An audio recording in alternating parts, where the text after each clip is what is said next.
কাটলিছড়া হাসপাতাল চত্বর ও আশপাশের এলাকা দীর্ঘদিন ধরেই সামান্য বৃষ্টিতে জলমগ্ন হয়ে পড়ার সমস্যায় ভুগছিল। গতকালের প্রবল বর্ষণে পরিস্থিতি ভয়াবহ রূপ নেয়। হাসপাতালের ওটি রুম সহ প্রায় সবকটি কক্ষ জলমগ্ন হয়ে পড়ে। পাশাপাশি হাসপাতাল রোডও সম্পূর্ণভাবে জলের নিচে চলে যায়, যার ফলে রোগী ও সাধারণ মানুষের চরম ভোগান্তির সৃষ্টি হয়। বিষয়টি সামাজিক মাধ্যমে ছড়িয়ে পড়তেই প্রশাসনের দৃষ্টি আকর্ষণ করে। এরপর কাটলিছড়ার নবনিযুক্ত সার্কেল অফিসার গৌতম ভাস্কর দ্রুত ঘটনাস্থলে পৌঁছে হাসপাতাল ও সংলগ্ন এলাকার পরিস্থিতি সরেজমিনে পরিদর্শন করেন। যদিও বহু বছরের এই সমস্যা একদিনে সমাধান করা সম্ভব নয়, তবু সাধারণ মানুষকে সাময়িক স্বস্তি দিতে ডিজাস্টার ম্যানেজমেন্ট বিভাগের পক্ষ থেকে জেসিবি এনে স্থানীয় পঞ্চায়েত প্রতিনিধি ও নেতৃস্থানীয় ব্যক্তিদের উপস্থিতিতে হাসপাতাল রোডের দুই পাশের বন্ধ নালাগুলি আপাতত পরিষ্কার করে দেওয়া হয়, যাতে দ্রুত জল নিষ্কাশনের ব্যবস্থা করা যায়। জানা গেছে, সার্কেল অফিসার সরেজমিন পরিদর্শনের পর জেলাশাসকের কাছে বান্ধাবিল থেকে রামচণ্ডী পর্যন্ত সরসপুরী নালাটি প্রশস্ত ও গভীর করার সুপারিশ করেছেন। পাশাপাশি আগামী দিনে হাসপাতাল পরিচালন সমিতি, নবনির্বাচিত বিধায়ক এবং প্রশাসনের সঙ্গে আলোচনা করে এই দীর্ঘদিনের সমস্যার স্থায়ী সমাধান বের করার উদ্যোগ নেওয়া হবে বলেও আশ্বাস দিয়েছেন।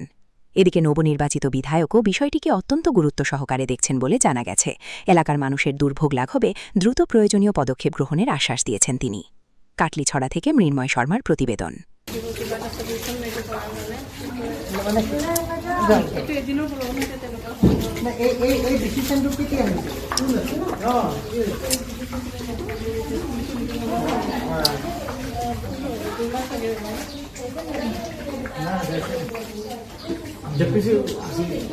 জেপিসি আছিল এইটো চেয়ারম্যান হয়।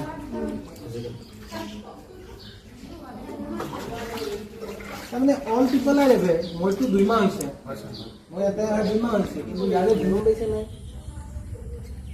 কাৰণ চাওক, আপুনি আজি আছে, ৰাহুল গগৈ আজি বিডিঅ হিচাপে আছে, মই গৌতম ভাস্কৰ চিঅ হিচাপে আছোঁ। 6 মাহ পিছত আকৌ কোনোবা আহিব, 2 বছৰ পিছত কোনোবা আহিব। এই আয়াৰাম গয়াৰাম কৰি থাকিলে পাব্লিকৰ কি হ'ব? হয় নে নাই? তেওঁলোক ইয়াতে থাকিব। এতিয়া টাইম আহি গৈছে য'ত আমি অলপ পাব্লিকৰ কথাও ভাবিব লাগিব, মানে গম পাইছেনে? নহ'লেতো নহ'ব, পাব্লিক চাৰ্ভিচ নহ'লে নহ'ব।